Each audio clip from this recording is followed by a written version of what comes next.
Figuring out how much life insurance you need is a deeply personal process. You should take into account your personal finances and debts, as well as your lifestyle, dependents and future financial goals.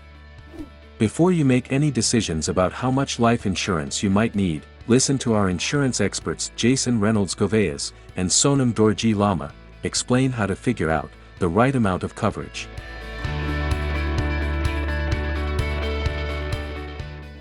When it comes to the basics, how do you help people figure out how much insurance they need? While it's not a cookie cutter kind of an approach. Mhm. And you cannot just tell everybody that, hey, you need exactly this. What I try and look at is, firstly, is the person single, married, with a kid? Because with each kind of depending on how your marital status is, depending on how your living situation is, depending on how many dependents you have, your needs would vary. For someone who's single, I would try and focus more on critical illness as a larger component and life insurance as a lower component, because your dependency is higher there, right? Mhm. You are alone, you might need more money if something happens to you. If it's a single income family, again, I would look for a larger amount of coverage for the primary breadwinner, lower amount of coverage for the secondary. Not no coverage, that's a common mistake. They think that, oh, she's a homemaker or he's at home and we don't need to substitute their income because they're not making any. But they are providing you with the means to be able to go out and earn that income because they are Mhm. handling the home and the kids. And if they were not in the picture, you'd need a nanny, you'd need some change, you'd need to modify your hours. You probably wouldn't be able to earn the income that you're earning if you didn't have a support at home. So Mhm. you do need to substitute that financial impact as well. And yeah, so I'll try and analyze what their debts are, what their future profile, prospects look like.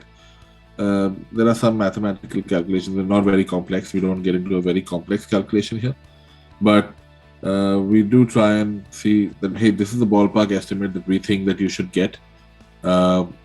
This is what your thoughts are. This is your budget. Now let's try and find the best solution that we can in this, considering all these factors. So that's how we would play it. And so, from the sounds of it, sometimes you recommend someone probably has like multiple life insurance policies, which at first glance for me, I would think, oh, multiple policies, that's going to be more expensive. Is that always the case? Yes and no, depending on how you break it down. So if I choose multiple term, let's say if it's one type of policy, if it's a term life insurance policy and a need for 50 years, right? And I break it down into smaller chunks, it may not be more expensive than purchasing the 50-year in one shot.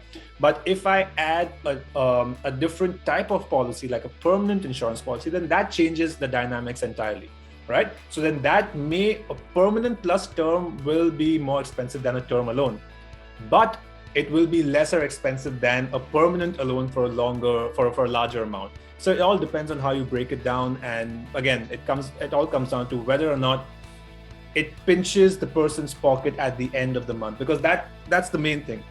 Because if it pinches your pocket each and every month, and if at all you need to adjust your budget in the future, this is probably going to be the first thing that you look to discontinue, thinking, I don't need it, I'll restart it when I can. But that's why it's very important in my conversations to ensure, and I make sure that the person understands that yes, it is not pinching my pocket, it is just like any other expense and I don't realize it coming out of my bank account.